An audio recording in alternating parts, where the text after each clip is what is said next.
flower friends, it's Kara with Bloomy Joy Flower Co. And yesterday I did a big seed haul from my local garden center. They have a wonderful display of botanical interest seeds. I know this is not a sponsored video. I just enjoy growing their vegetable seeds each year. And I got a lot of seeds. Like, look, a lot of seeds. So, this can be quite overwhelming to some people to figure out, well, when am I supposed to start all of these seeds? So I'm going to show you what I do to organize all of these seeds and to know when to plant them exactly. Now, when I'm going through these seeds, my mind thinks in a few different areas. By the way, if you hear something kicking on in my greenhouse, it's because this is actually our well house also. And well, it's going to be noisy at times. Okay, so my seeds. I think of my seeds in terms of what are my cool season vegetables, spring vegetables like lettuce, spinach, vegetables that like cooler weather. What are my cooler season flowers, which I have most of those planted now, and I am starting a few seeds. And my warm season vegetables like tomatoes, cucumbers, and my warm season flowers. I also bought some herbs. So I'm going to organize everything into those categories, and then I'm going to go through behind me with my little baskets and put in there when to start what seeds according to my last frost date. Now, a lot of people ask me, well, how do you find your last frost date? If you just do a Google search, when is my last frost date for your city and state, a lot of things pop up. You can also go to the Old Farmer's Almanac, and they've got a little box right there where you can put your city and state and it'll pop up.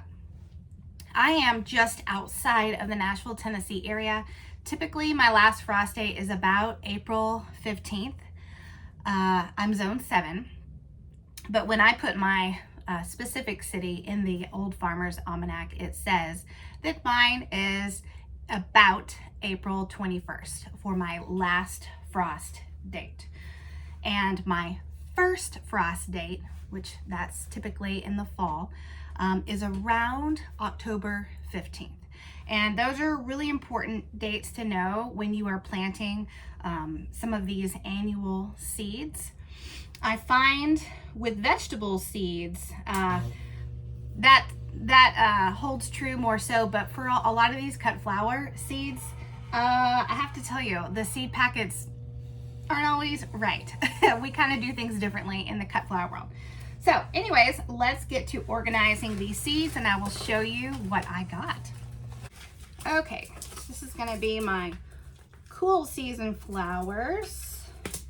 Cool season, cool season, cool season, cool season flowers, warm season flowers. And I'm gonna show you what I got after I organize them. Warm season vegetables, cool season flower, cool season flower. We need a spot for my cool season vegetables. Okay. Cool season vegetable. Cool season, cool season, cool season, cool season, cool season. These are warm season veggies. Brussels sprouts I'm putting under warm season just because we start those seeds around May. We have a warm season, warm season, warm season, warm season, pickles, warm season, squashes. We have so many warm season veggies. Zucchini is warm season. We have carrots, that's cold season, broccoli, celery. And then I have a whole bunch of herbs. Okay, herbs. Okay.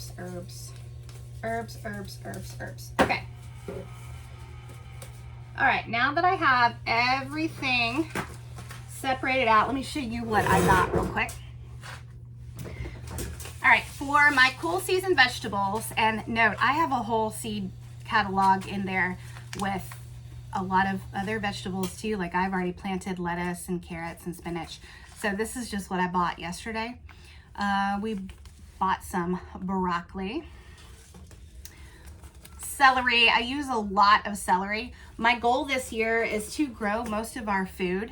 We already do that with our protein, but I would really love to grow most of our staple food items, and we use a lot of carrots and celery. These Iona shelling peas, I actually use this for cut flower arrangements. I really love the foliage of this.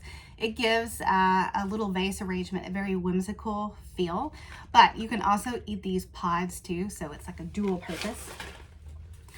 I got this purple broccoli. I've never actually grown purple broccoli before, so we will see how this goes. I definitely love purple. More broccoli. We've got turnips, more of the peas, and then, hang on, intermission. Hello?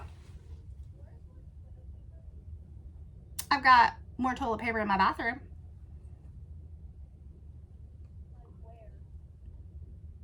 Look where my toilet is. Okay. All right, bye. Okay, sorry about that. Okay, and then lastly, I've got Russian red kale. I use this for cut flower arrangements too, for foliage, but you can eat it also. All right, so all of these were cool season vegetables, which means I'm gonna start a lot of these now or very soon. Can grow through our spring and produce me some food before it gets too hot in June. All right, my cool season flowers that I bought, and realize I have all sorts of flowers already going. Like I've got sweet peas right here. We've got status behind me. I have got stock right here. I have snapdragons hardening off outside. I've got sweet William. What else do I have? Ranunculus and anemones are growing already. Tulips, hyacinth, daffodils. I've got a whole lot more growing under my grow light too. So this is just what I'm adding. So we have Crispidia, and this one needs to be started soon. This one is so cute fresh, but it looks exactly like this dried. So I'm really into dried flowers. So that is one reason why I'm growing that. I bought 2 of those. Now is a great time to start Rudbeckia seeds. I already actually have some planted outside. It's a perennial, and I love this cherry brandy one. So I got another one of that. Status, I have status growing right here. I've got more germinating under my grow light, but I wanted to try this cotton candy blend just to see what does it look like, because I know a lot of you guys aren't buying your seeds wholesale. I can buy my seeds wholesale, and so I like to trial, what is like what are home gardeners getting, and so I am trying that. More sweet peas. I thought this was so pretty, even though I have a beautiful tray of sweet pea seedlings already going. You can never have enough sweet peas. I'm gonna grow this Phlox Cherry Caramel. I've seen this one for years, but I've never actually grown it. And I know that I'm supposed to start this 6 to 8 weeks before my average last frost. So I'm gonna be starting that one soon. I bought more stock. Look at that. Look at that. It's so pretty. Right now, I think is about the last good chance that I have to start stock. So I'm gonna start these. And then I love Penstemon. Penstemon was one of my favorite perennials. It's also a native flower, but I am going to add this one to my collection. All right, for my warm season vegetables, I got all the usual suspects in here. We have got zucchini. Wait a second. Summer squash, zucchini. Summer squash, zucchini. Yes, summer squash. Okay, and then I got corn. That corn. Oops, another corn. Oh no, I've got too many. I got these for pickles. because a couple of my kids really love pickles, and so there's certain cucumbers that are better for pickling, and other cucumbers that are better, man, I can't talk today, better to eat fresh. Okay, let me put some of these down. I got all the good storage melons, such as winter squash. This is honey nut winter squash. That looks so pretty. I got a few different types of beans. This is, it's a bean trio. I just thought that would look so pretty. So pretty on a trellis. Let's see. More beans, more beans. This cucumber will be good for our cucumber salads. More beans, more squash. I got Brussels sprouts. We love Brussels sprouts in our house. My brain thinks of this as a cool season crop because, well, it is. You're harvesting it really kind of in the winter for us, late fall. But you don't actually start these until 4 months before your averaged first frost date. So if my first frost date is in October and I count backwards, well, I'm going to be planting these in the warm months. So I am putting these with all the warm season. We got some cherry tomatoes. My kids love cherry tomatoes. And some different types of tomatoes, which I do have a red tomato over there. I should show you. I have a red tomato in my greenhouse in February. It's crazy. Crazy. Cherokee purple tomatoes. This is just a staple. And then Roma tomatoes. We need these for tomato sauce. Okay. For the warm season flowers, I bought this black-eyed Susan vine. I grew this last year and it was so pretty. Apricota cosmos. Believe it or not, I've never grown apricota cosmo. I've grown every other type. So I'm like, you know what? This is the year. I'm going to grow apricota cosmo. I'm trying out this flax, blue and breezy. I've never grown this before. It looks so pretty. And we're actually supposed to start this one 4 to 6 weeks before your average last frost.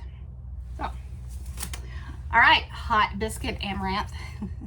This is always a great dried flower. It's also a really good trap crop for cucumber beetles. And then this native flower, this anise hyssop.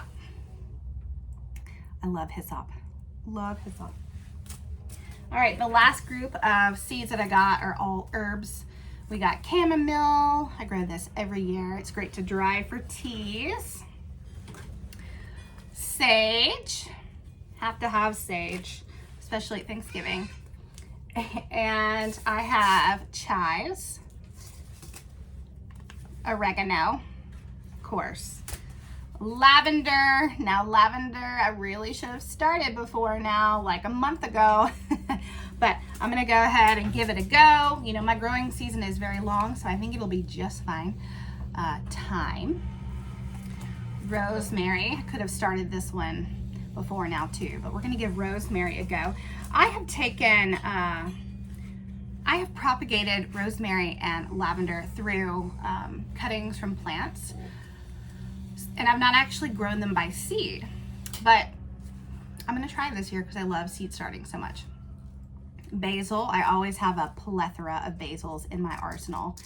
So we're gonna grow this purple Petra basil, and this Italian Genovese basil. I've heard a lot about this one, but I've not actually grown this one. I usually grow, for basils, I usually grow the lemon basil, cinnamon basil, Armano basil. Those are kind of like my general ones. So I'm branching out a little bit this year. So now that we have them all organized, let's go over here and I'm gonna put them in little bins according to if I should start these seeds 8 to 10 weeks before my last frost, 4 to 6 weeks before my last frost. You know, there's a whole lot to it, and this is just gonna make me a little more organized.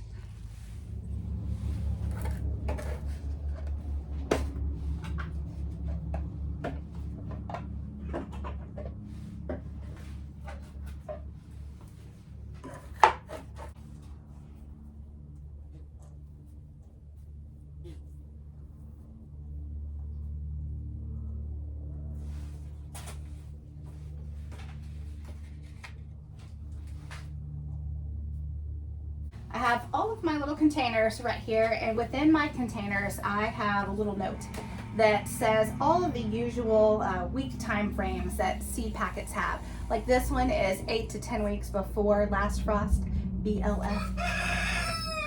Rooster, that's what that means. And then we have 6 to 8 weeks before last frost, 4 to 6 weeks before last frost. Let's see, oh, I've got 2 of those. 2 to 4 weeks before last frost, and then after last frost.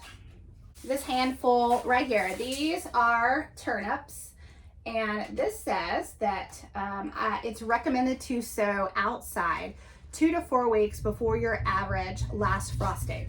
So 2 to 4 weeks, I'm gonna put this one right there. These are the Iona shelling peas, and I'm just reading the back of the packet here. It says when to sow outside, recommended 4 to 6 weeks before your average last frost. So we're gonna put that in that bucket. This one is the broccoli, and it is telling me that when to start inside is recommended 4 to 6 weeks before your average last frost. So we're gonna put that one right there, but I gotta be honest, I will probably start that one much earlier. Okay, we have more broccoli, 4 to 6 weeks. We've got more Iona shelling peas. We have got carrots, when to sow outside 2 to 4 weeks before your average last frost date. I will tell you that I've already sowed carrots outside, so I'm actually we're gonna put it in the 2 to 4 week bucket, but I know that I'm gonna probably break that rule. All right, celery, recommended to sow inside 10 to 12 weeks before your average last frost. So 10 to 12 weeks. Ooh, I need a 10 to 12 week bucket. 10 to 12 week. 10 to 12 week before last frost. All right, celery. See what else. Broccoli is 4 to 6 weeks. 4 to 6, 4 to 6. Okay, let's keep going.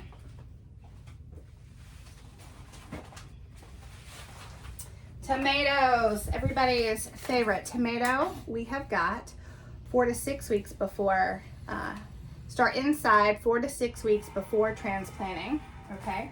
I'm probably gonna break that rule also and start them before that. Because I'll pot up things and keep them in the greenhouse here.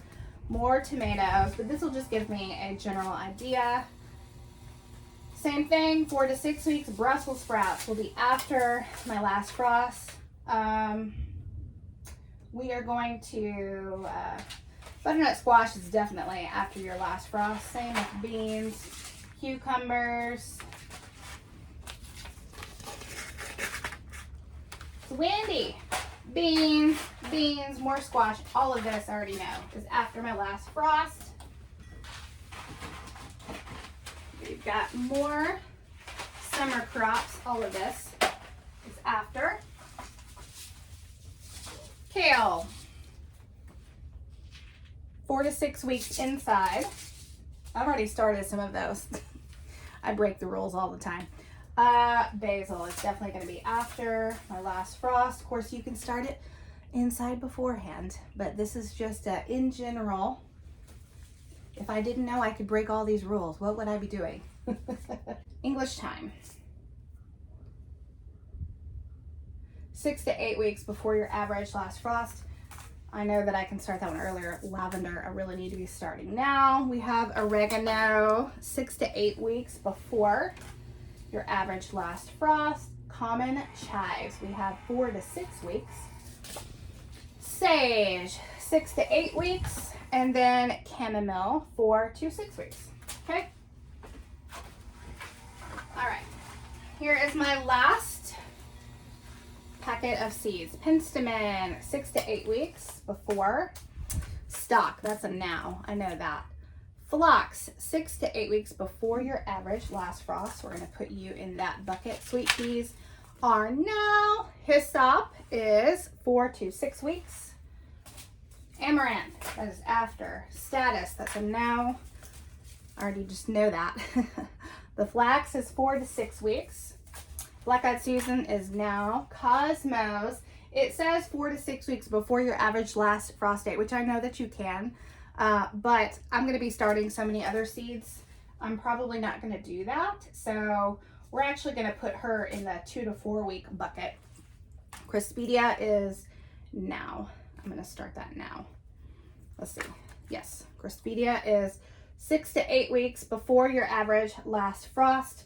But I'm actually going to put her in the now bucket because I know that I can start her now. And then this Black-eyed Susan vine, when to start inside, 6 to 8 weeks before your average last frost. So she goes in that bucket. Wow, we have no 8 to 10 weeker.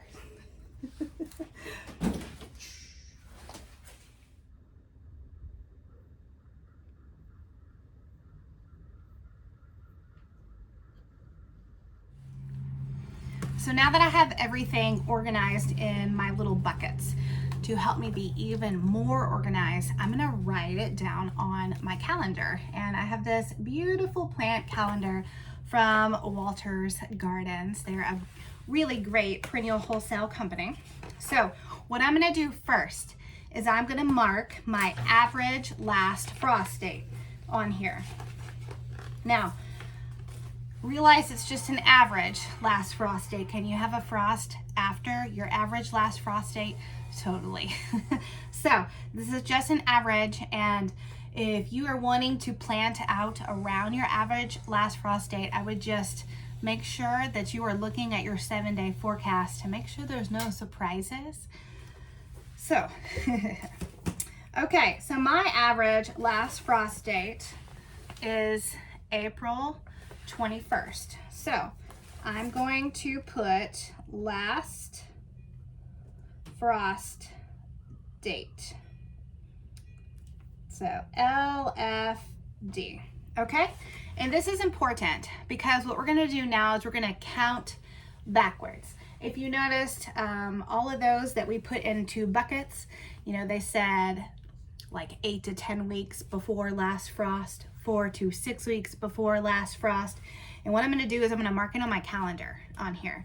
When is 4 weeks from April 21st? I mean, I know it in my head, but you know, for a quick visual, I'm going to mark it on my calendar, and then I'm going to go back through and write my vegetables and flowers. So that way, if we're into March and I just want to see at a glance, like, oh, I know I need to sow such and such on this Saturday. Okay, cool.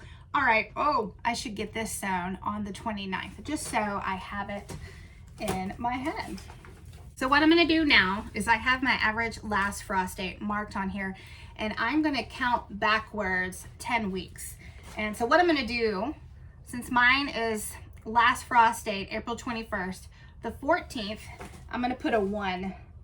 That means we have 1 week until my average last frost date. And then on the 7th, I'm going to put a 2. That means I have 2 weeks before my average last frost date. And this is just so I can quickly, at a glance, 4, 5, 6, like I know now March 10th is about 6 weeks before my average last frost date. 7,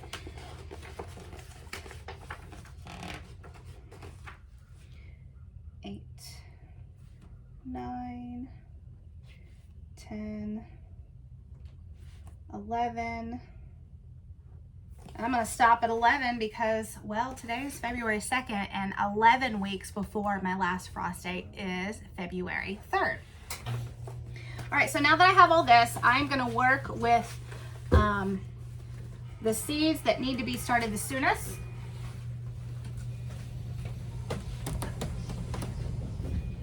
Okay. All right, so I've got my little bucket. These are my 10 to 12 weeks before last frost seeds. All right, so I have things like celery. Need to get that going. So I'm gonna put right here celery. Okay, see, celery. All right, we have that.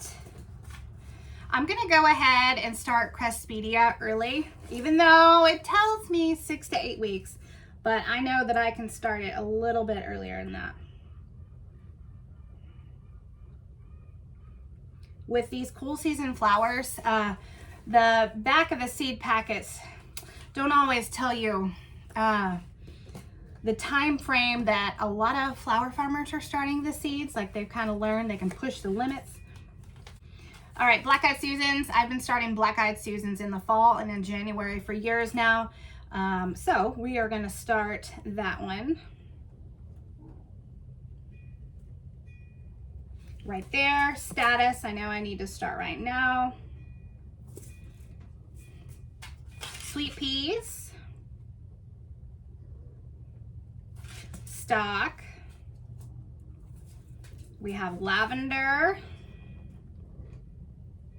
Rosemary.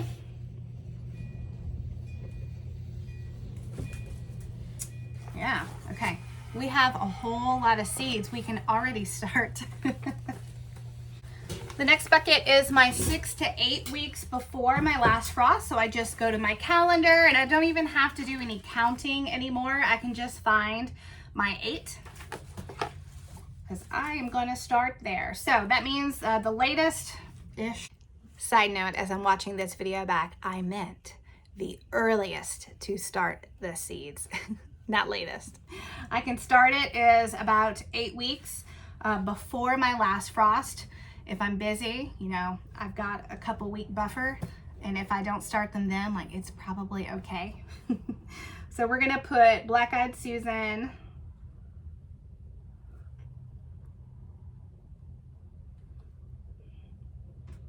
Vine.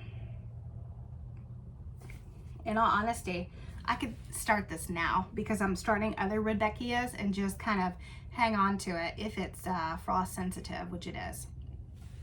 Phlox. We've got penstemon. And this one, even though it says that you start at 6 to 8 weeks before your average last frost, this is a perennial, and I have tons of penstemon out there that does fine. So I really could start this earlier if I wanted to. But as you can see, I have a plethora of seeds to already start. Oregano, and then thyme. Okay, let's go get the next bucket. This bucket is 4 to 6 weeks before my average last frost. So I'm just gonna go back to my calendar. Now I'm gonna find 6 weeks. 6 weeks will be around March 10th. So I will be sowing flax. Okay, hyssop, chamomile, chives, kale. I've already been sowing kale. Kale says 4 to 6 weeks before your average last frost, but I've already been doing that. So kale. We have got tomato.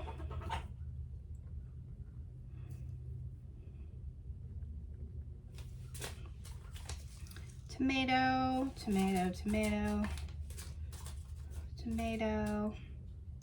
Now I live in a growing climate where we have a very long growing season. It's like 170 days-ish. So I don't have to be in a rush to plant all of these warm season plants, whereas people way to the north where your growing season is shorter and maybe cooler temps, I can see how you guys are actually starting these before what the seed packets say and probably bumping them up So that way, when your ground and your temperatures are ready, your plants are big and they're ready to go in the ground, so you can get your harvest sooner than you would if you just read the seed packet. But here in Tennessee, we have a really long growing season. Okay, broccoli. This is 4 to 6 weeks, but honestly, that's a cool season plant. I'm actually gonna start broccoli now. I'm gonna start broccoli now.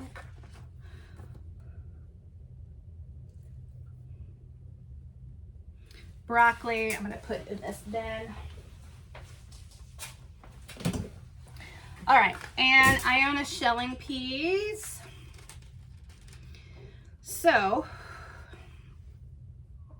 you can really sow these inside now. There's a lot of like wiggle room. This is not like a hard set in stone thing, but roughly we can sow them outside about this time. Okay. All right, 2 to 4 weeks before my average last frost. Let's find 4 weeks. I'm gonna do Cosmo. It says carrots, but that would be way too late for carrots. Here, 2 to 4 weeks before your average last frost date. Even though it says 2 to 4 weeks, that's by March 24th. That's getting kind of late. So I'm actually gonna sow those probably on week 6. And I have already sown some outside beginning of February, so I'm gonna have different successions of carrots. And then turnip, recommended 2 to 4 weeks. Okay, we'll look at the weather. I might even go even sooner on the turnip. And this is after my last frost, and I'm actually not going to write all these down. I just know that there's a whole group of flowers and vegetables that can't tolerate any frost, and this is them. So they're going to be sown about after my last frost date. All right, now that I have got part of my brain on paper, I can look at this at a glance and be like, all right, it's time to start sowing the celery, the cresspedia, more rudbeckia, status, just to make life a little bit easier. All right, flower friend, thanks for hanging with me today while I organized all of my seedlings. Let me know if you have any questions below, and let me know, what are you doing in February for your garden? Until next video, bye.